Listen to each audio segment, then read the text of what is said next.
went flying for the first time recently. Never been flying before. Hard to believe, I know. Normally what I do is I get the train to France. I get the Eurostar to France. And on the way back, I normally just get one of the small boats. You don't have to book. You don't have to book. So I arrive at the airport. I've never been to an airport before. It's all a novelty to me. I walk in, the bloke says, take your shoes off, put them on the tray. I said, I've never had that in pret-a-manger before. And then, love to check. And then I go through security, all right? The security archway. I walk through there, set it off, right? The security guard goes, come here. And he goes to a more focused approach, like I did with Dave, like that. He said, I'm getting a very strong signal from your nose. He said, any reason for that? I said, from my nose? He said, yes. I said, I can't imagine what that. I said, I'll tell you what it could be. I said, I was washing the repair shop. His face lights up. Yeah, you like that? Yeah, you like the repair shop, don't you? Yeah? The repair shop. Go and cook some sausages, you bitch. I was watching the repair shop, and you know how they have a lot of cotton buds on that show? They use a lot. I always have a few cotton buds in front of me, just so I feel a bit more involved. And I'm watching the repair shop, I'm just fiddling with this cotton bud, and before I knew it, I pushed this cotton bud all the way up inside my nose. And the more I tried to get the cotton bud out, the further up I pushed it. And the security guard said, no, it won't be that. No, he said, no, it's a metallic signal. He said, it's a strongly metallic signal. Any reason for that? I said, I can't imagine. Metallic signal. He said, yeah, I said, I can't imagine. I said, I'll tell you what it could be. I said, I was watching the repair shop, his face lights up. And you know how they use a lot of tweezers on that show, metal tweezers? Yeah, I always have a pair in front of me, just so I feel a bit more involved. I thought, I'll see if I could get the cotton bud out with the tweezers. But what's happening is, I'm trying to get the cotton bud out, I'm just pushing it further up. And the more I tried to get the cotton bud out, the further up I pushed the tweezers until finally I'd lost control of the tweezers too. And the more I tried to get them out, the further up I pushed them. He said, it could be that. He said, it could be that. He said, it is a metallic signal. He said, but it's a strongly magnetic signal. He said, any reason for that? I said, magnetic signal? What, from magnet? He said, yeah. I said, I can't imagine what that. I'll tell you what it could be. I was watching the repair shop. His face lights up. And you know how they use a lot of little tiny magnets on that? Yeah, I always have a pair of magnets in front of me just so I feel a bit more involved. Attached a magnet to a second cotton bud. See if I could draw out the tweezers with the magnet. What's happening is I'm pushing the second cotton bud out. It's just pushing the tweezers even further up.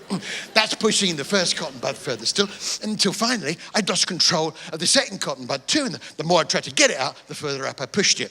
And he said, look, just go through. He said, just go through. So I go through.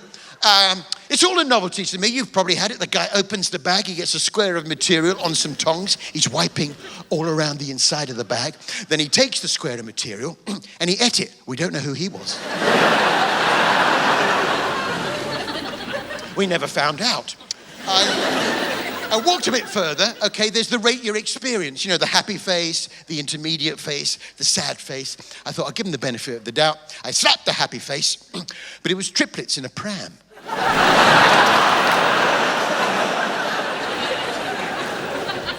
Sorry, madam. And, well, the happy face turned into a sad face. I wasn't sure how I voted.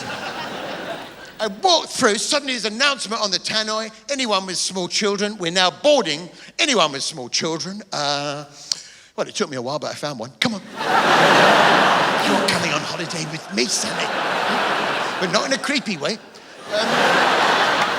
We get on the plane, right? We take off. I didn't realize that there was this pre-flight puppet show. It's all a novelty to me. The woman stands in the middle there like that, and she's going like that, and like that. Then my favorite bit, the jellyfish puppet comes down with a yellow beak, and she gives it a big kiss. Well, we took off. We're flying around fine. Suddenly, the plane lurches to the right. The captain comes on. What's happened is he says a bird, specifically a heron, for the purposes of this joke, a heron has got its beak stuck in one of the jet engines. He said, we need a volunteer to go out onto the wing to dislodge the heron's beak. Well, like a fool, I volunteer. I walk out on the wing. It's very windy up there. The best way to illustrate this probably would be with an ironing board and a leaf blower, but I don't think we've got... Oh, we've got one. We've got one. This is Klaus, by the way. Klaus, who was born in Germany, and then his family had to suddenly relocate to Argentina. We never...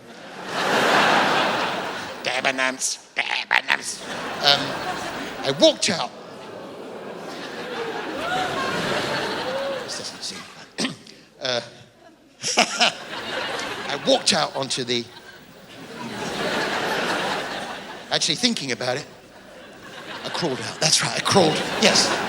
I crawled out onto the wing. Very windy up there, hence the leaf blower. I crawled out onto the wing and attempted to reach the...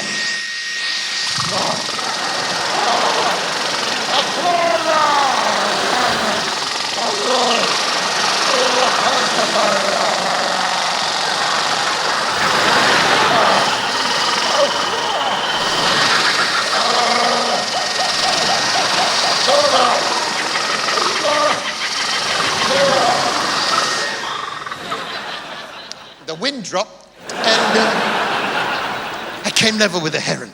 I said, "What's your name?" And the heron said, "It's Charlize." I said, "What, Charlize Theron?"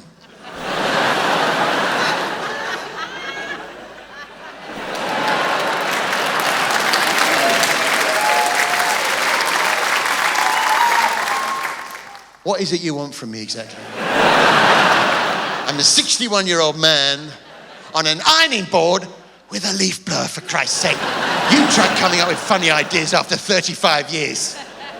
Oh, thanks, Klaus. Yeah, it does make your mouth rather dry, that. So I crawled back onto the... Jesus Christ. Oh.